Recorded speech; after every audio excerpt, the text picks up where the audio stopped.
Bom dia a todos, aleluia. Você que nos visita pela primeira vez, levanta a mão assim para eu te identificar. Aleluia, que o Senhor te abençoe, que o Senhor te guarde. Receba o abraço do grande amor de Deus em sua vida. Queridos irmãos, nós estamos retomando a nossa série de mensagens no livro de Gênesis.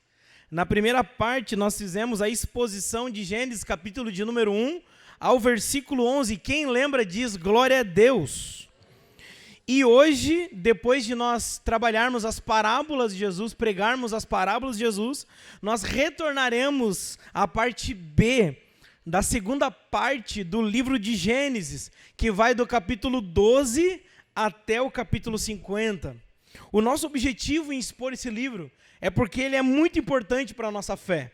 Como livro dos princípios, ele lança a base para todo o Antigo e Novo Testamento.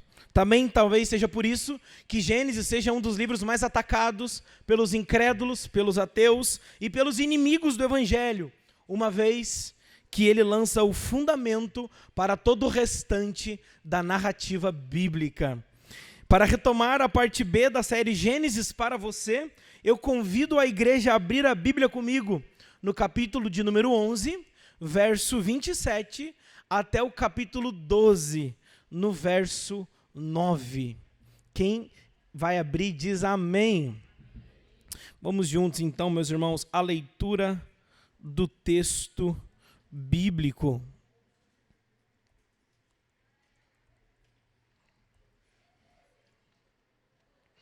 Quem achou diz amém. Vamos então à leitura do texto. Diz assim a palavra de Deus. São estas as gerações de Terá. Terá gerou Abrão, Naor e Arã. Arã gerou Ló.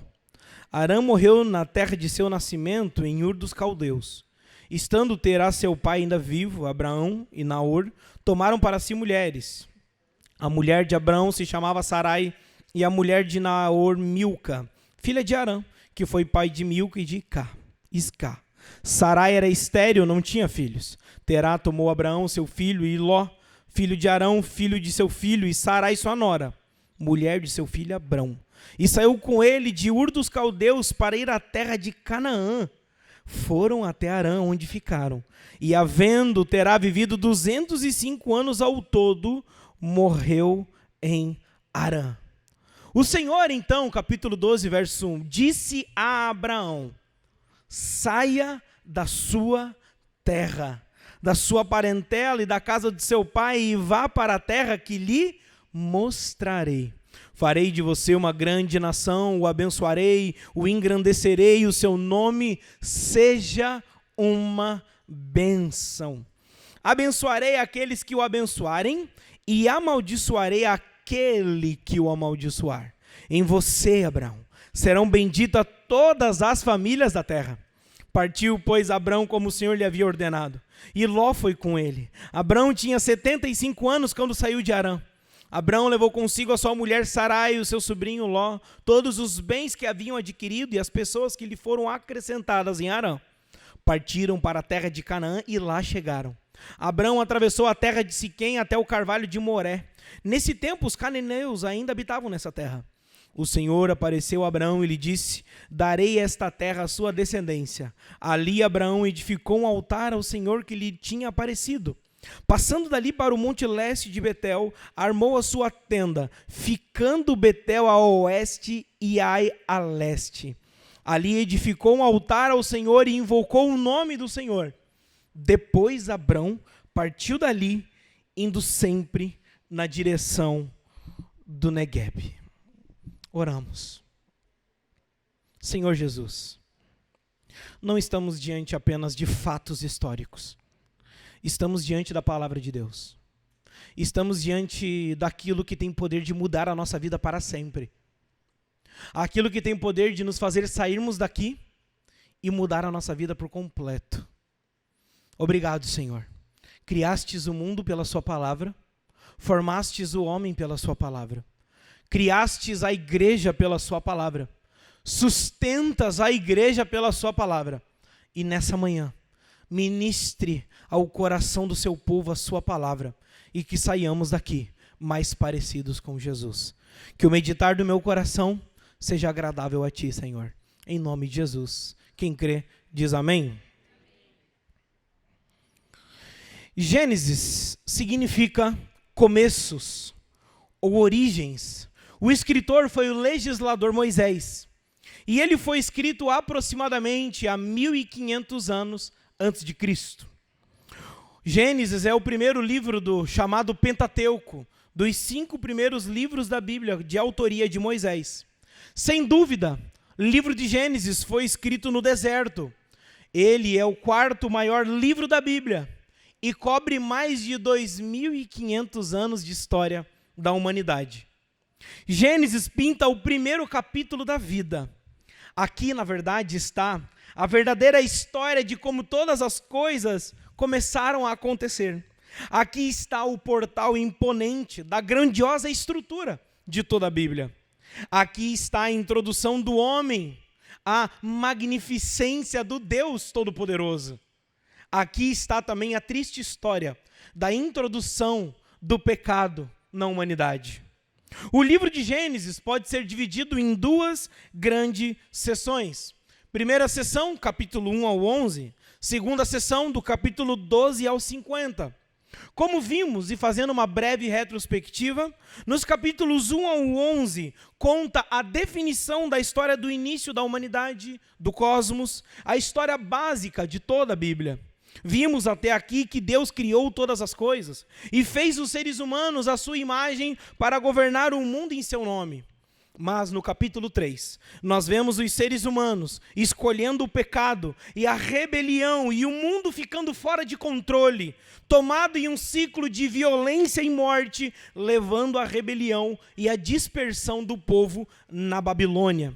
Então chegamos no capítulo 11, no início, em que narra a rebelião do homem em construir a Torre de Babel. E essa história parece que termina com uma pergunta que fica no ar. O que Deus vai fazer para resgatar o seu mundo? O que será que Deus vai fazer para redimir o homem insistente no pecado? Então é a partir daí, da dispersão da Babilônia, no capítulo de número 11, o autor traça a genealogia de uma família, não de um projeto, mas traça a genealogia de uma casa, que culmina em um homem chamado Abrão, mais tarde conhecido como Abraão. E essa promessa de Deus para ele no começo do capítulo de número 12, abre um movimento completamente novo na história. Deus chama Abraão para que ele viesse a deixar a sua casa e ir para uma terra que Deus ainda iria mostrar a ele. Dentro dessa promessa, Deus diz a ele que um dia a terra será sua e que nessa terra Deus promete a ele que fará dele uma grande nação, que o seu nome será grande e que ele será uma bênção. Essas promessas estão ligadas às partes anteriores do livro. A Babilônia, de forma arrogante, buscou a sua própria fama e isso não terminou bem. Mas Deus, em sua generosidade, vai dar um grande nome a um homem que não queria ter um grande nome. E esse cara se chama Abrão. A bênção de Deus para Abraão ecoa a bênção original que Deus deu ao mundo no início de tudo. Mas mais uma pergunta fica ao ar. Por que será que Deus abençoa Abrão e sua família? A última frase da promessa de Deus deixa isso claro, para que todas as famílias da terra encontrassem a bênção de Deus por intermédio de sua família. E isso é um ponto-chave para entendermos todo o restante da história bíblica. O plano de Deus é salvar o seu mundo rebelde por meio da família de Abraão. Por isso que o resto da história, do desenrolar de todo o Antigo Testamento, se concentra nessa família chamada povo de Israel. Por isso que Israel mais tarde será chamado de reino de sacerdotes do Monte Sinai. Porque Deus quer usá-los como sinal e símbolo. Deus quer usá-los como um símbolo, um distintivo, simbólico para todas as outras nações acerca de quem Ele é. No fim, essa promessa é realçada pelos profetas bíblicos que aparecem mais tarde dizendo que o cumprimento dessa profecia virá por intermédio de um rei messiânico de Israel, cujo mandato trará justiça e paz a todas as nações. Mas nesse ponto da história, nada disso está claro ainda. Nós precisamos continuar lendo. Nós precisamos continuar lendo toda a história e ver que a promessa vai se desenvolver. O resto do livro se concentra em Abraão, sua família, primeiro no próprio Abraão, depois seu filho Isaque, depois seu filho Jacó e finalmente nos 12 filhos de Jacó. Hoje, a história que está diante de nós é de Abraão sendo chamado por Deus para sair de sua terra, do meio de sua parentela, da casa de seus pais, para ir a uma terra que Deus ainda iria mostrá-lo. O que essa história tem a ver com a gente? O que será que Deus quer ministrar ao nosso coração através da vida e história de Abraão? De olho no texto, vamos juntos mergulhar nas Escrituras Sagradas e sairmos daqui mais parecidos com Jesus. Para entendermos melhor esse texto, nós vamos dividi-lo em 3 grandes partes. Repete comigo, 3 partes. Número 1, chamado de Deus. Número 2, a promessa de Deus. Terceiro, a obediência de Abraão. O chamado de Deus, nós vamos ver do capítulo 11 ainda, verso 27, ao capítulo 12, verso 1. Esses versículos compreendem a parte, o chamado de Deus a Abraão.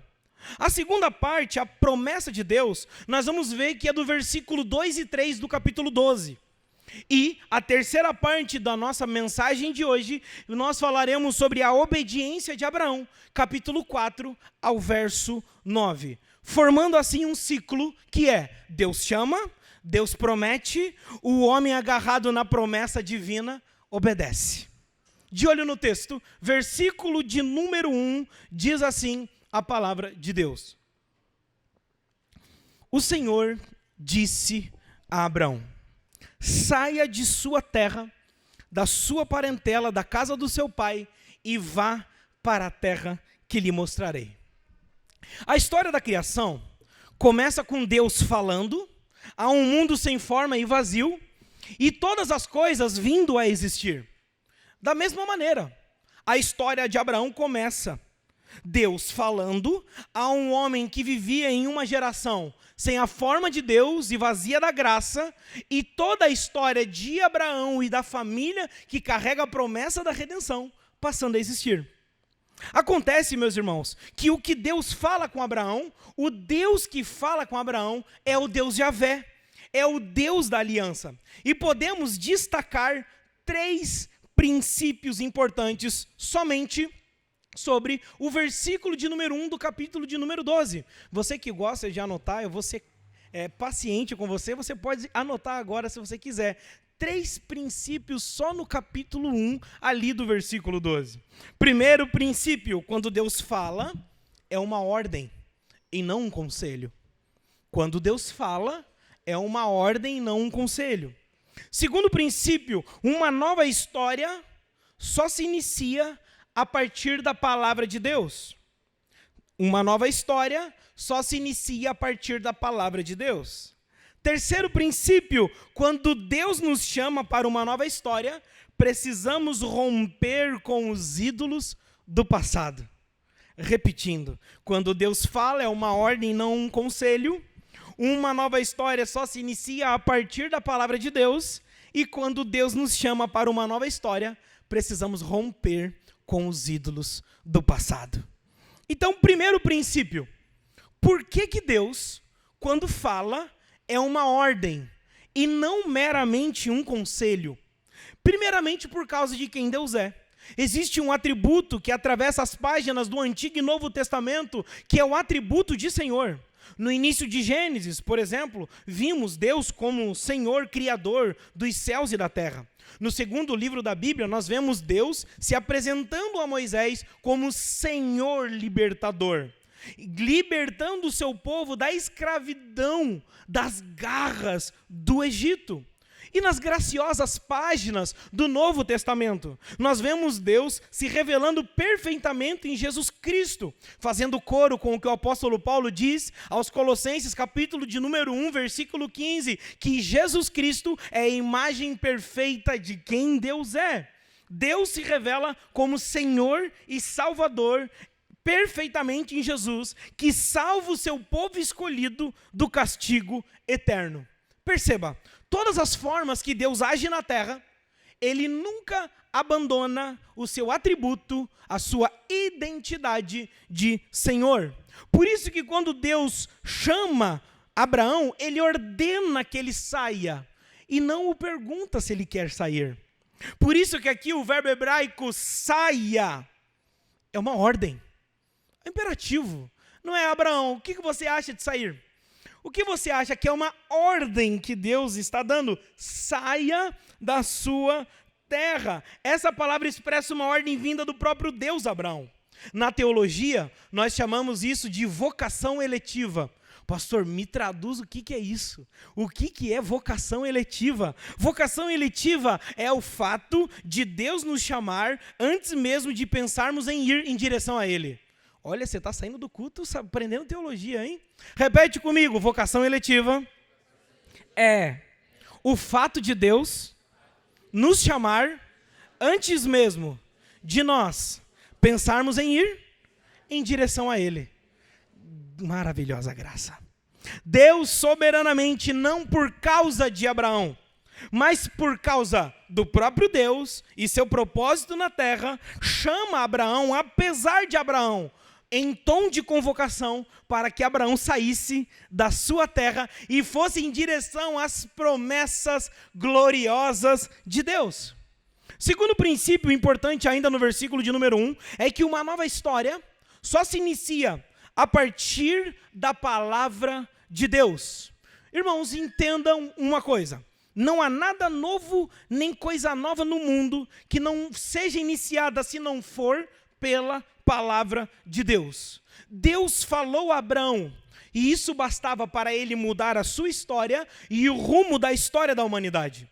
Da mesma forma, se queremos viver uma nova história de maneira permanente e não provisória, não basta apenas mudanças de novos hábitos, ou mudar de cidade, se inscrever numa academia, mudar de relacionamento, mudar de trabalho. Todas essas coisas não são o verdadeiro passaporte para vivermos uma nova história. O verdadeiro passaporte para vivermos uma nova história é a palavra de Deus que nos habilita a viver uma nova história. Somente quando agimos embalados pela palavra de Deus, sujeitos à palavra de Deus, sujeitados à vontade divina, é que somos conduzidos a uma nova história de fato. E não apenas uma mudança geográfica ou uma mudança de função, mas de fato vivemos uma nova história. A boa notícia é que nós estamos diante da palavra de Deus nessa manhã. E essa palavra tem poder de nos dar uma nova história. Você crê? Então diz amém. Terceiro princípio que aprendemos ainda no verso 1, que quando Deus nos chama para uma nova história, é necessário romper com os ídolos do passado. Os ancestrais de Abraão viviam em Ur dos Caldeus e adoravam outros deuses. O Senhor o tirou não só de sua terra, mas também do politeísmo idolátrico, para ser um representante do primeiro monoteísta na história do Antigo Testamento. Abraão deixou para trás a sua terra, a sua cultura, a sua forma, a sua religião. Não se engane, e essa informação é muito importante, não se engane. Abraão, quando Deus o chama, não era um crente. Abraão era um pagão que vivia em meio a um povo idólatra.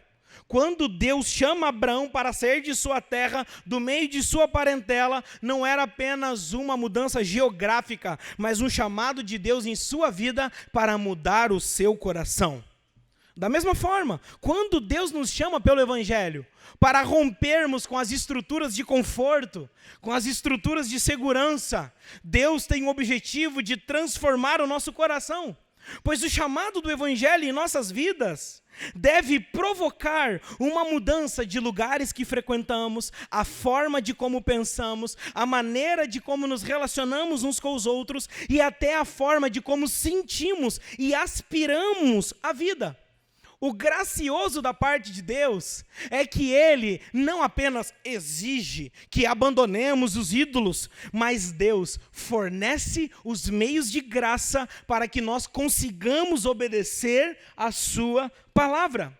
Por isso que na sequência que Deus ordena que Abraão saia, nós entramos agora na parte 2 da nossa mensagem. No verso 2 e 3, o Senhor começa agora uma sequência de promessas gloriosas para que a fé de Abraão pudesse ser despertada, para que ele pudesse ir em direção à vontade de Deus, sendo movido pelo próprio Deus. Em 2 versículos, o Senhor Deus deságua uma cachoeira de promessas gloriosas a Abraão. E aqui nós avançamos a segunda parte da exposição. Do verso 2 e 3, nós temos 7 promessas que Deus faz a Abraão. Pastor, 7 é o número divino. Fique tranquilo, não tem nada a ver com numerologia isso daqui. É 7 porque é 7, porque Deus falou 7 promessas. O que importa aqui não é o número 7, mas é o Deus Todo-Poderoso que prometeu. Amém? Por isso que a primeira promessa que Deus faz a Abraão é Abraão, versículo de número 2, corre de olho no texto comigo, por favor. Versículo de número 2. Farei de você uma grande nação. Pastor, o que significa isso, meu Deus do céu? Farei de você uma grande nação. Não está, na verdade, está em contraste com o fato de que Abraão não tinha filhos. Por exemplo, a esposa de Abraão era estéril. Ela não poderia dar filhos a Abraão. E como que Deus fala que fará dele uma grande nação? Porque Deus está falando a ele que o impossível vai acontecer. Porque o projeto de Deus na vida de Abraão ia ser operado não pelas mãos da possibilidade do homem, mas pelas mãos sobrenatural de quem Deus é. Porque esse não era um projeto humano, não era um projeto de homens, não era uma história qualquer, é a história da redenção da humanidade sendo traçada através da vida de uma família. Por isso que a impossibilidade foi o meio pela qual Deus usou para dizer: eu sou o dono dessa história. Porque se não fosse eu, não existia Abraão, não existia descendência de Abraão, porque eu sou. Da mesma forma, nós vamos ver que a segunda promessa, Deus não para. Deus está animado aqui. Parece que Deus está bem... Cara, eu vou falar muito aqui. Eu vou dar muitas promessas a Abraão. A segunda promessa, ainda no verso 2, de olho no texto, diz: eu abençoarei você. Sabe o que significa eu vou abençoar você? Significa eu vou lhe mostrar o meu favor. Abraão, eu vou lhe cercar de bênçãos materiais e espirituais, muito mais do que você já possui. Sim, eu, o Deus da glória, Abraão, estarei ao seu lado, serei o seu defensor, serei o seu provedor e vou lhe cobrir de todo tipo de bênção. E não para por aí. Terceira promessa que Deus faz a Abraão: eu vou engrandecer o seu nome. Irmãos, Abraão era um desconhecido que morava naquela cidade, como tantos outros. A arqueologia já nos provou que a cidade de Abraão, Ur dos Caldeus, era uma cidade cosmopolita, pois ficava na confluência do rio Eufrates com outro rio. Logo, era uma cidade portuária, muito movimentada, muito cosmopolita, com comércio exterior muito forte sendo desenvolvido naquela região. Mas embora a cidade fosse muito conhecida, Abraão era um completo desconhecido. Se você chegasse lá em Ur dos Caldeus e falasse assim: ô gente, onde é que mora Abraão? O pessoal ia falar: ih, não sei não, cara. Sei não quem é, não sei não quem é. Ninguém saberia te dizer quem era Abraão. É muito interessante, eu voltando de viagem, uma pessoa parou do meu lado e falou: você é do Santa Catarina? Eu falei que era de Santa Catarina. Ah, que legal, tu é de Santa Catarina, ela falou. Falei, sou. Aí ela falou assim, tu conhece o Roberto? Eu olhei assim, cara, eu parei assim, respirei 2 segundos e pensei, cara, isso aqui dá um meme. Isso aqui dá um meme, muito engraçado. Da mesma forma, se você chegasse lá na cidade de Ur dos Caldeus e perguntasse assim, gente, vocês conhecem Abraão? O pessoal olhar e falar assim, cara, deve ter muitos Abraões aqui na nossa região. Não sei não quem que você está falando. Isso quer dizer que Abraão era um cara completamente desconhecido. O interessante, e na verdade acho que até o curioso, é que no início do capítulo 11, nós vamos ver a narrativa bíblica de homens no versículo de número 4, falando bem assim na Torre de Babel.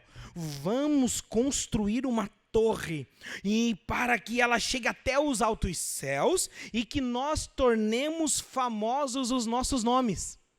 No mesmo capítulo, no final dele, lá no verso 27, como lemos, Deus começa a contar a história de um homem desconhecido, aonde Deus chega para esse homem desconhecido e fala, farei o seu nome grande, engrandecerei o seu nome.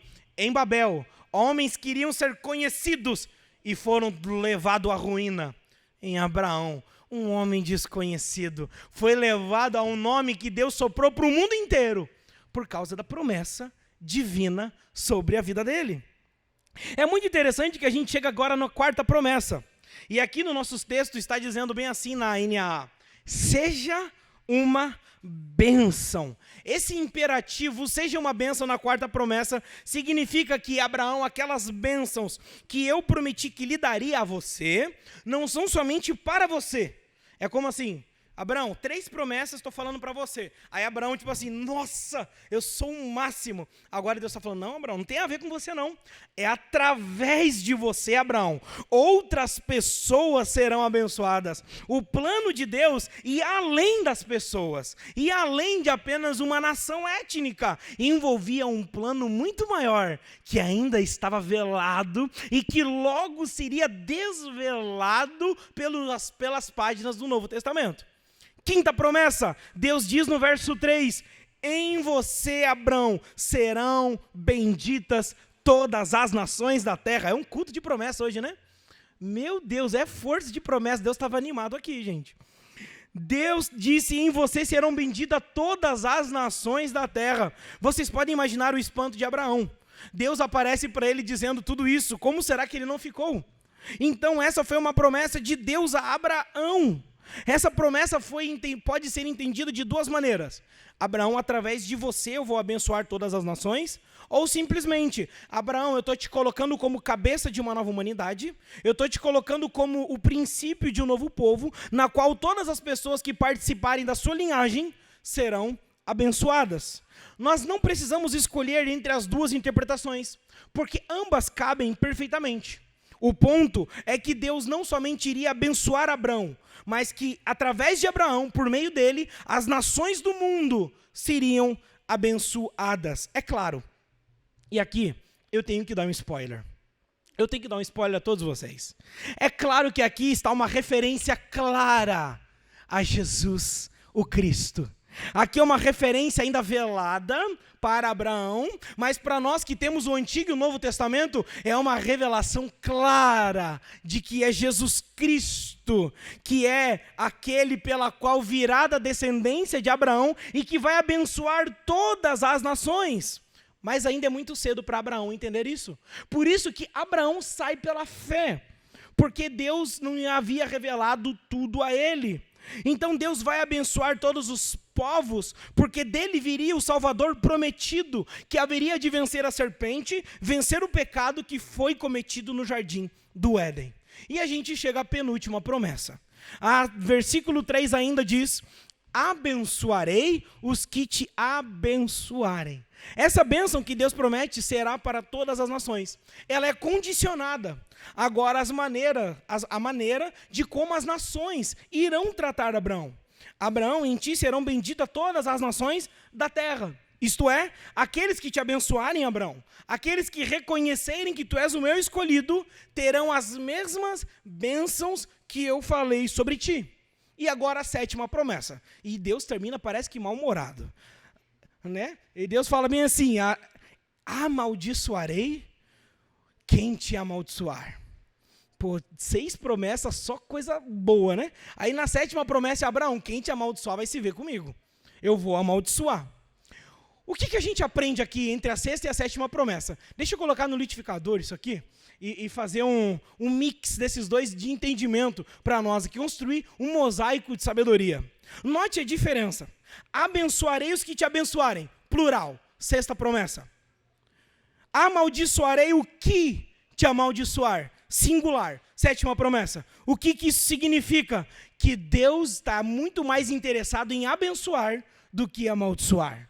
Deus, quando ele fala, eu vou abençoar, é plural, eu vou amaldiçoar, singular. Mostrando que o desejo de Deus é muito mais abençoar do que amaldiçoar. É possível perceber a importância desse momento. Porque as bênçãos de Deus estão condicionadas a Abraão. Aqueles que não reconhecerem Abraão e o descendente de Abraão, que é Jesus Cristo, não terão as bênçãos de Abraão. Por outro lado, aqueles que reconhecerem o descendente de Abraão, receberão as mesmas bênçãos. É possível perceber a importância desse momento, a grandiosidade desse evento, da manifestação do Deus da glória, porque aqui Deus está colocando em prática o plano dele iniciado no capítulo de número 3, versículo 15 de Gênesis, onde Deus promete que nasceria da mulher, viria da mulher um descendente que pisaria na cabeça da serpente. E aqui em Abraão, agora Deus está pintando os primeiros passos do Salvador prometido. Se pararmos aqui, iremos achar que é por causa do Israel étnico e as obras de Abraão que Deus abençoa as famílias da terra. Se pararmos aqui, iremos querer começar a colocar quipá, tocar shofar, e começar a querer judaizar, começar a entrar com a arca da aliança na igreja, e achar que então é se tornar judeu. Não. Aqui não tem a ver com Abraão em si, e não tem a ver com o povo de Israel. Aqui tem a ver com aquilo que o apóstolo Paulo diz, não sou eu que estou dizendo. Abre a Bíblia comigo em Gálatas, capítulo de número 3. Martinho Lutero diz que as partes claras da Bíblia iluminam as partes escuras. O Novo Testamento clareia o Antigo Testamento. O apóstolo Paulo vai fazer uma exegese de Gênesis. Ele vai fazer uma interpretação. Ele vai interpretar Gênesis. Aqui no Gálatas capítulo 3, verso 16. Todos de olho no texto? Que imagem linda da igreja olhando a Bíblia. Coisa bonita. E durante a semana inteira assim, né? Oh, glória, coisa linda. Versículo de número 16. Ora, as promessas foram feitas a Abraão e ao seu descendente. Não diz, e aos descendentes, como se falando de muitos, porém, como de um só. E ao teu descendente, que é a nação de Israel. Jerusalém, quem que é? Aleluia, Jesus Cristo. Jesus Cristo, é por intermédio de Cristo que Deus vai abençoar todas as famílias da terra, não por causa de Abraão, a sua descendência e suas obras, mas por causa de um descendente que virá por meio da linhagem de Abraão, que é Jesus. O Evangelho de Mateus deixa isso claro, quando começa a biografia de Jesus, contando a história de uma genealogia de Jesus. Através da genealogia de Jesus, nós vamos ver que há um fio de ouro passando por todas as gerações até chegar ao Salvador. Mateus capítulo de número 1 diz, livro da genealogia de Jesus Cristo, filho de Davi, filho de Abraão, olha o prometido vindo através da genealogia de Jesus. Abraão gerou Isaac, Isaac gerou Jacó, Jacó seus irmãos, Judá, Pérez e Zera, cuja mãe foi Tamar, Pérez gerou Esrom, Esrom Arão, Arão Aminadab, Aminadab Nasson, Nasson Salmão, Salmão Boaz, cuja mãe foi Raabe, Boaz Obed, cuja mãe foi Rute, e Obed gerou Jessé, Jessé gerou gerou o rei Davi, e o rei Davi gerou Salomão, cuja mãe foi aquela que tinha sido mulher de Urias. Salomão gerou Roboão, Roboão gerou Abias, Abias gerou Asa, Asa gerou Josafá, Josafá gerou Jorão, Jorão gerou Uzias, Uzias gerou Jotão, Jotão gerou Acás, Acás gerou Ezequias, Ezequias gerou Manassés, Manassés gerou Amon, Amon gerou Josias, Josias Jeconias, seus irmãos no tempo do exílio da Babilônia. Depois do exílio da Babilônia, Jeconias gerou Salatiel, Salatiel Zorobabel, Zorobabel Abiúde, Abiúde Eliaquim, Eliaquim Azor, Azor Sadoc, Sadoc Aquim, Aquim Eliúde, Eliúde Eleazar, Eleazar Matã, Matã Jacó, Jacó José, marido de Maria, na qual nasceu Jesus, o nosso Cristo, o único caminho, a promessa sendo cumprida plenamente aos homens. A promessa feita a Abraão, vindo em carne e osso, caminhar entre nós. A promessa de Abraão não era sobre Abraão, era sobre todas as famílias da terra, através de Cristo Jesus. Cristo Jesus é o cumprimento pleno de todas as promessas de redenção, salvação e vitória. E hoje nós somos abençoados não por causa de Abraão, mas apesar de Abraão e por causa de Jesus Cristo, nosso Senhor. Aleluia, te louvamos, Jesus. Teu nome seja glorificado no nosso meio. Vamos para a terceira parte da nossa mensagem. A obediência de Abraão. Versículo de número 4, fala que Abraão partiu dali, só até aí, partiu dali.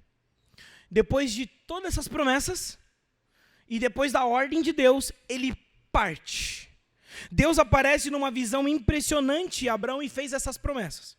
Agora cabia a Abraão crer, cabia a Abraão obedecer a Deus e fazer o que Deus havia dito.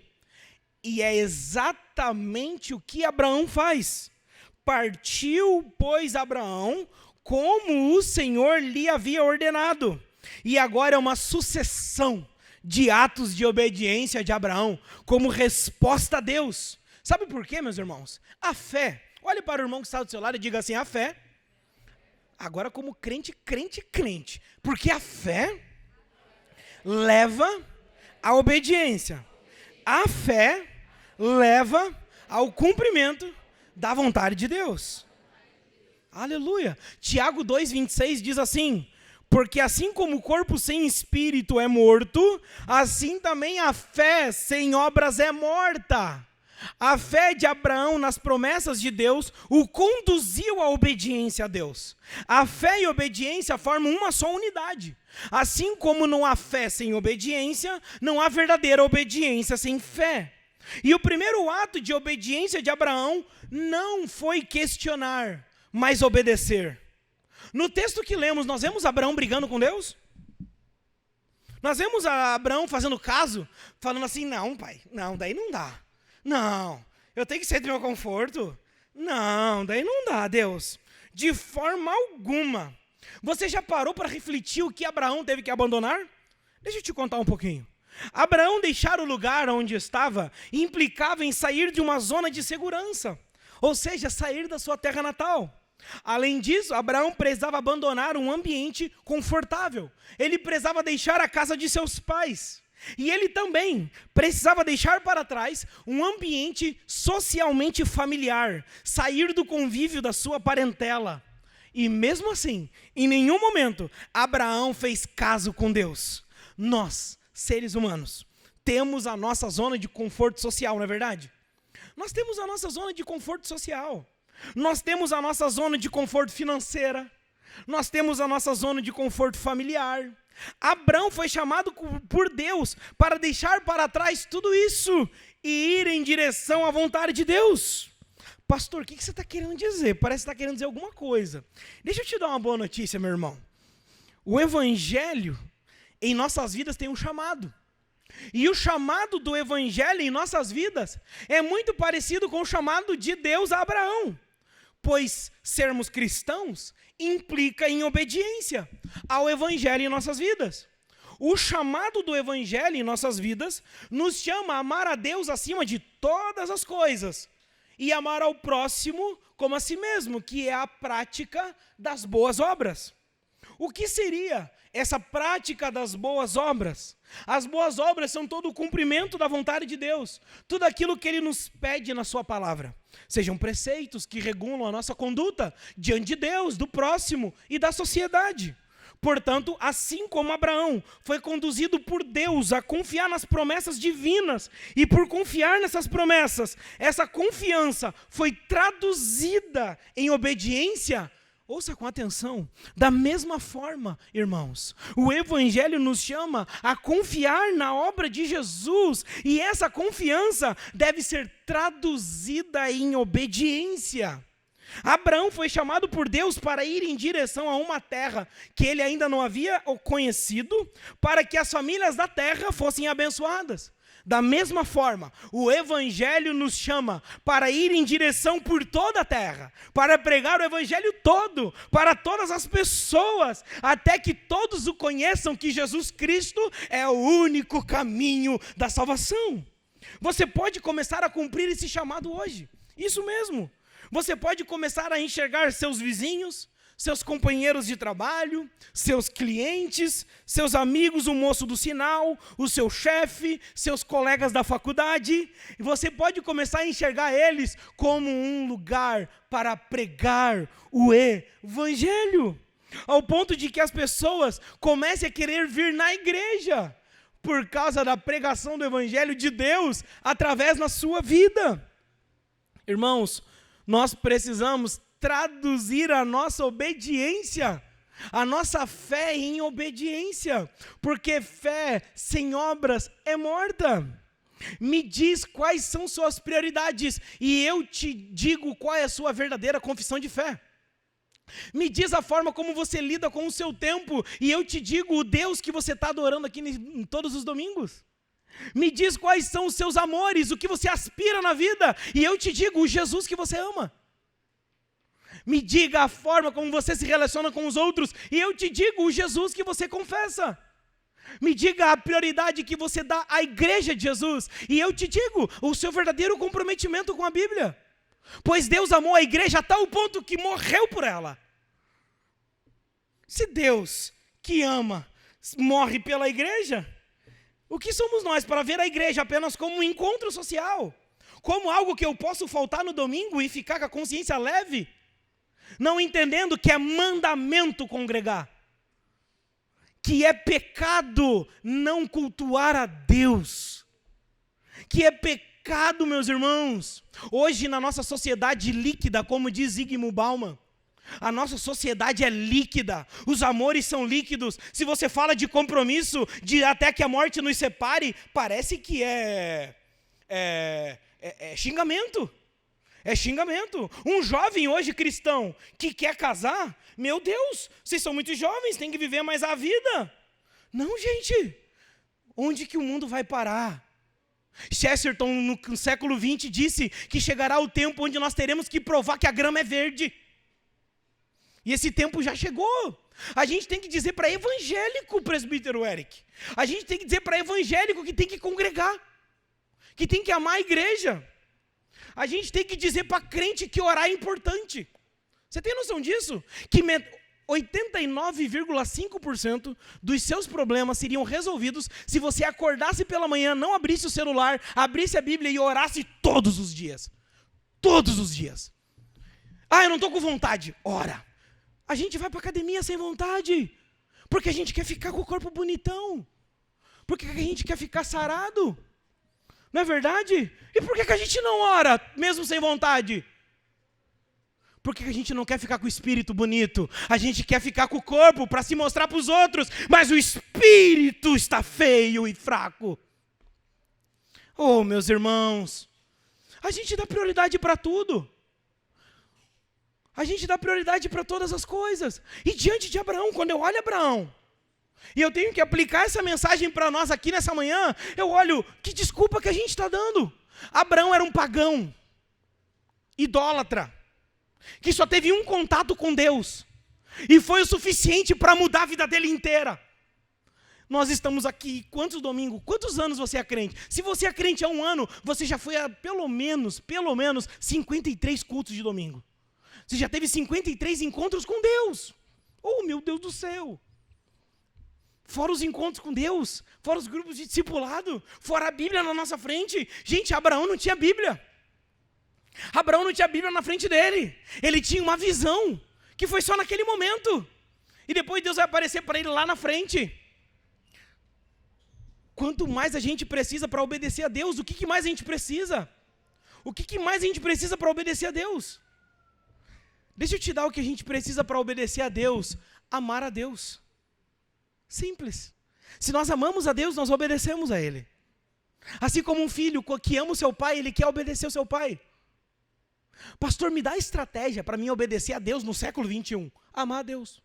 Me dá estratégia para amar a Deus em um mundo da inteligência artificial e os robôs vivendo com os seres humanos. Amando a Deus. Amando a Deus. Gente, é simples. É simples, não é simplista, mas é simples. Precisamos amar a Deus como prioridade. Segundo ato de obediência de Abraão. Abraão fez um altar. E aqui eu concluo. Abraão é conhecido na história como o pai da fé, e você sabe o motivo disso? Não por causa do que ele conquistou, mas do quanto ele foi conquistado por Deus. Tudo que ele tinha era devotado a Deus. Abraão não foi o pai da fé por todas as coisas que ele conquistou, mas por ser um homem conquistado por Deus. E um homem conquistado por Deus dedica a Deus todas as suas conquistas. Dedica a Deus todas as suas coisas. A fé de Abraão deve ser a forma de como nós devemos crer em Cristo. Devemos viver a vida em sujeição à palavra de Deus. Portanto, meus irmãos, o que nós temos aqui diante de nós é um homem que construiu um altar. E deixa eu te dar uma informação importante. Algo interessante sobre o fato de Abraão edificar altares.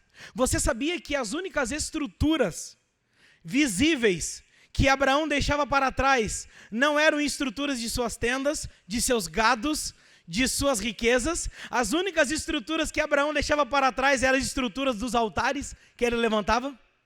Abraão não era conhecido pelas suas riquezas, Abraão era conhecido pelos seus atos de adoração.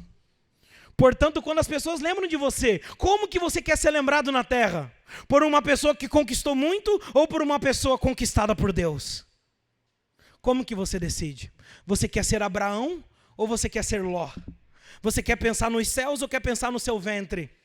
Você quer ser lembrado pelo quanto você adora a Deus e pelos altares que você deixa, ou pelas quantas riquezas que você quer conquistar nessa terra? Como queremos ser lembrados por Deus? Abraão era multimilionário? Sim. Ele era rico? Sim. E sabe o que as pessoas se impressionavam com Abraão? Não eram pelas suas riquezas, era pelos altares de adoração. Era pelos altares de adoração. Porque a verdadeira riqueza para Abraão não eram os seus muitos servos, mas era ele ser servo do único Senhor. Essa era a riqueza de Abraão. Não era ter muitos servos, era ser servo do único Deus que era Senhor sobre sua vida. De que forma queremos ser lembrados quando morrermos? O que estará escrito na sua lápide? O que as pessoas vão conversar no dia do seu velório? Esse foi um homem que conquistou na terra. Ou, esse foi um homem que conquistou os céus. Como seremos lembrados? Como seremos lembrados nos últimos dias? A vida é efêmera. A vida passa rápido. Temos poucos anos ainda pela frente. Nós somos finitos. Como seremos lembrados? Eu acredito que nós seremos lembrados pelo quanto de altares de adoração edificamos, amém? Que seremos lembrados pelo quanto nós adoramos a Deus. O quanto adoramos a Deus em meio a muitas riquezas como Abraão, ou em meio a muita pobreza nos primeiros 33 anos de Davi. Como seremos lembrados? Como seremos lembrados? Eu acredito que seremos lembrados pelo quanto adoramos a Deus. Abraão deixava rastros de altares. Da mesma forma, eu acredito que cada um de nós aqui deixará rastros de altares de adoração. Eu não sei o que você está passando. Eu não sei qual é o problema na sua vida. Eu não sei qual é a encruzilhada que você tomou. Eu não sei o que você está passando e você pode dizer assim, pastor, eu estou diante de uma situação que é impossível eu sair dela por mim mesmo. Eu não sei o que você está passando. Mas eu sei que o nosso Deus não dorme. Eu sei que o nosso Senhor é um guarda e Ele não dorme.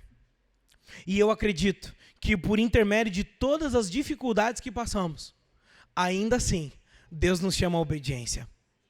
Ainda assim, Ele nos sustenta no caminho da obediência.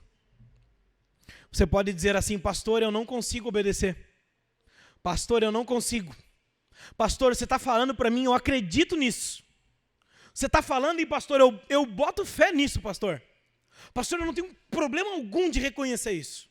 Eu acredito, só que quando eu saio da porta dessa igreja, pastor, me vem um negócio assim que parece que eu esqueço tudo que acontece no culto.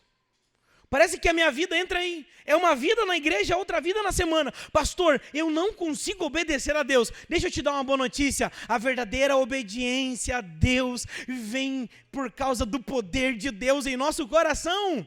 Os discípulos apavorados porque Jesus ia morrer na cruz. E Jesus diz para eles em João capítulo 14, verso 26, que o Espírito Santo ia lembrar eles de tudo aquilo que ele vos tinha dito, porque o Espírito Santo é o poder de Deus em nós para obedecermos ao Senhor. Se você hoje não consegue obedecer a Deus com a força do seu próprio braço, bem-vindo ao clube de cristãos.